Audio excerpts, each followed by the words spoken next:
Hello, I am Mac, and it's time to get real.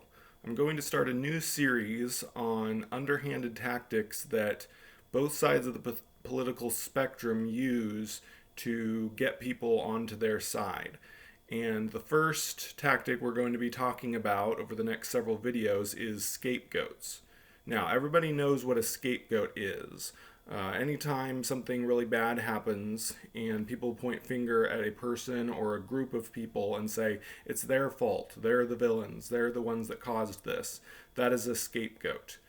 And I'm going to give an example from recent news, and I'm going to always try to say bipartisan. Anytime I point to one side, I'm also going to point to the other and show how both the political right and left both use this tactic.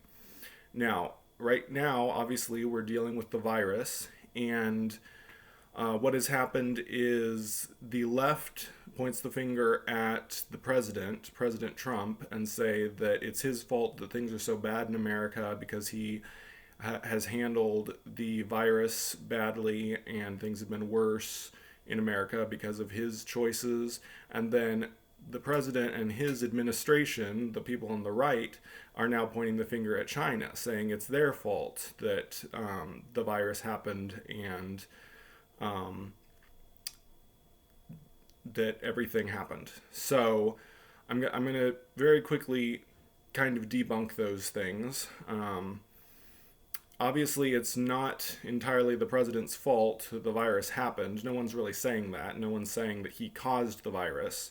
But they are saying that it's his fault that things are so bad. It's definitely not all his fault. There might have been better things that he could have done, but it's definitely not entirely his fault that things have gone the way they've gone. And then China, that isn't. They're trying to imply that China caused it on purpose, or that they, well, I'm not going to go too deep into it, but obviously the virus originated in China. And they're trying to now say that somehow they had it in a lab and they may have released it or something, but there's no real good evidence of that. But they're just kind of implying stuff to try and put people's attention more on China, like, oh, it's all China's fault. They're the villains here. So it's happening on both sides of the aisle. The left is saying Trump is the villain because he's making things worse in America because of his reaction to the virus. And the Trump administration is trying to point fingers and say it's all China's fault. They did this on purpose. They're the villain. And here is my view on the entire situation. Bad things happen, and sometimes really bad things happen. This virus is a really horrible thing.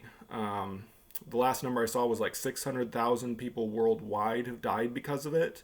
And of course, millions have gotten it. So this is an absolutely horrible tragedy. And anytime there is a horrible tragedy, it's human nature to want to find a villain. Anytime something really bad happens, we try to say, somebody caused this. Somebody caused this on purpose. There is a villain here. And the reason we think that way is because if we find a villain, if we find a cause and punish that cause, we feel more in control. Like, oh, we found the culprit. We stopped them. Now something horrible like this won't happen again. We feel more in control of the situation if we can find a cause. Unfortunately, sometimes in life, bad things happen that's out of everyone's control. There might be factors that may have made it worse, like China did hide the fact that the virus had gotten out for a while before telling us. I don't think that they caused it on purpose or anything like that, but they did kind of keep it a secret from us until later, and that may have caused things worse. President Trump definitely isn't blameless either. He has also made choices that may have made things worse over the course of this. But to blame either of them, call them the villain, that is false. And we do that because we have a need to have a villain in order to feel better, to feel more in control of this. But the fact of the matter is, things happen, bad things happen that are completely out of our control, that nobody caused. And we don't like to hear that. It hurts and it scares us to hear that. But that's just how it is. Natural disasters are something we usually can't point the finger at a villain at least not a human one. because of course we know nobody causes a hurricane, no one causes a tornado or earthquake. We know those are natural disasters that we can't point a finger at. Although we would like to, it would make us feel more in control of something. And this virus is basically a natural disaster. We can say that it was caused by humans, maybe accidentally, because we think that someone may have slaughtered and touched the blood of a bat or something like that. That's how it started getting communicated. But that wasn't intentional. It was just an accident that is completely out of our control. So it's human nature to try to find a villain so that we do feel more in control. But the fact of the matter is, this virus is a natural disaster that we have no control over. And to point fingers at one group or the other is disingenuous. It's deceptive. I don't want to say lie too much. I said lie a lot in the previous video. Lying is when you say something that is absolutely false, but you can be deceptive without telling a lie. Either side of the aisle deceives us by only concentrating on certain factors that support their narrative. So they want to point the finger at the president, or they want to point the finger at China by showing small evidence that they had things to do with it, and then somehow that turns into they completely caused it. So that is deceptive. It is deceptive to point the finger at someone and say that it's their fault. And we shouldn't listen to people who try to deceive us. In my next few videos, I'm going to talk about other common scapegoats that are used by both the right and the left. First video will be one that the right often uses, and then the next video will be a scapegoat the left often uses. I'm trying to be perfectly fair and balanced, but obviously I have to do one first and then the other, so I'm not favoring one side by doing one first and then the other. It's just how it has to be. This is a new channel, so I'm limited to 15-minute videos until I reach some certain requirement, and then I can make longer than 15 minutes. So I have to break them up into separate videos. So I apologize that if I, look like I'm favoring one side or the other, but there will be two videos that will go against one side and then go against the other. So I'm going to be examining scapegoats. Now, I would like to assign all of you a little bit of homework. I want to try and start presenting some sources, some evidence besides just my opinion. A lot of these videos on this channel are just going to be my opinion, but I want to give evidence as well. And so I'm going to show you some evidence about how humans feel the need to find a villain, to always point the finger at somebody when something really tragic and bad happens. And how I'm going to do that is I'm going to link 3 videos in the description and a pinned comment that I would like you to check out. They are videos from a true crime channel called That Chapter that I've been watching lately. It's a really good channel. The guy Mike who narrates them does a really good job of presenting all the evidence and the situation from certain true crime things that have happened. And the 3 videos I'm going to show you give really good examples of times that the media and the prosecution vilified, turned the suspect into a villain, and ultimately got them convicted when there was a lot of evidence that they were innocent. It's a case where people will latch onto this idea that someone is the villain and someone is the culprit, even though there's evidence that says otherwise. The first one is a video about a guy named David Cam. His wife and 2 kids were murdered, and he got blamed for the murders for a long, long time. In fact, he was convicted twice of the murder and was sent to prison for over 100 years. So he was convicted once. He got the 100+ year sentence. Then he appealed and he was convicted again. And then on the third one, finally, more evidence came out, and DNA evidence showed that it was someone else, and they actually found the guy. They actually caught the guy that did it.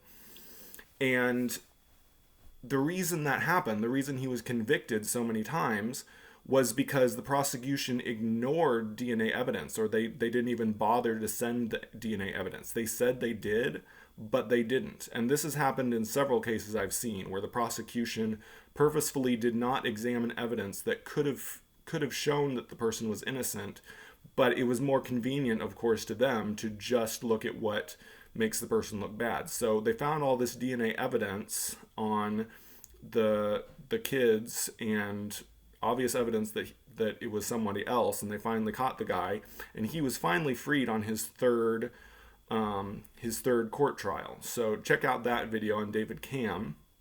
Then there's Darlie Routier. I'm not sure if I'm pronouncing that right. In her case, it's highly likely that she did do it.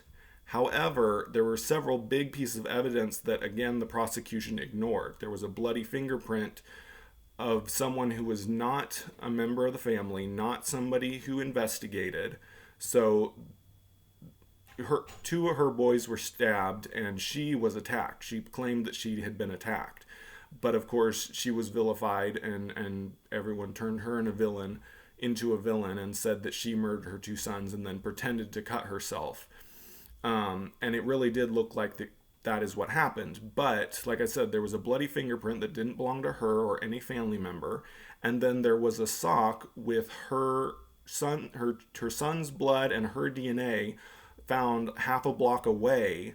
And by the timing of everything that happened, there was no way she could have walked half a block away, dropped that sock, and then come back before the police came.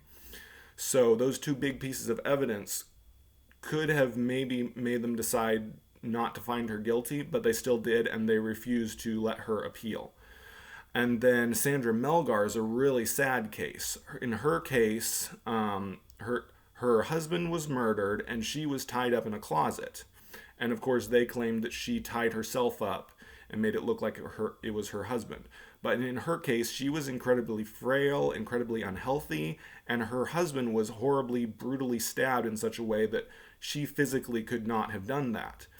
And the really big thing that really makes me angry is the prosecution claimed that nothing was stolen. That's something that often happens, like when a murder happens and nothing is stolen. It couldn't have been a robbery because nothing was stolen. It must have been an inside job. Somebody in the family murdered him and they didn't steal anything. But the fact of the matter is, stuff was stolen, and the prosecution ignored that. A television was stolen, the husband's wallet was stolen, and a bag of their now adult child who wasn't living with them, a bag with her Xbox and Xbox games was stolen. So a bunch of stuff was stolen, and there's no way she could have murdered her husband and then during that time gotten rid of a TV and the wallet and the bag of Xbox and Xbox games.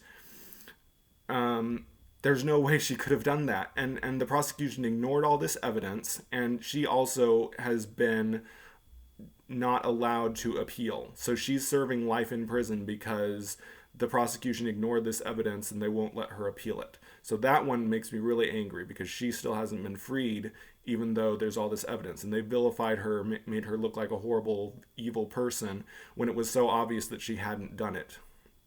So those three videos on those three cases will be in the description and a pinned comment, so you can check them out. And I will be back tomorrow with another video where I examine another common type of scapegoat that one of the political sides often uses. So anyway, that does it for this video. I have been Mac. Stay safe, stay woke, and get real.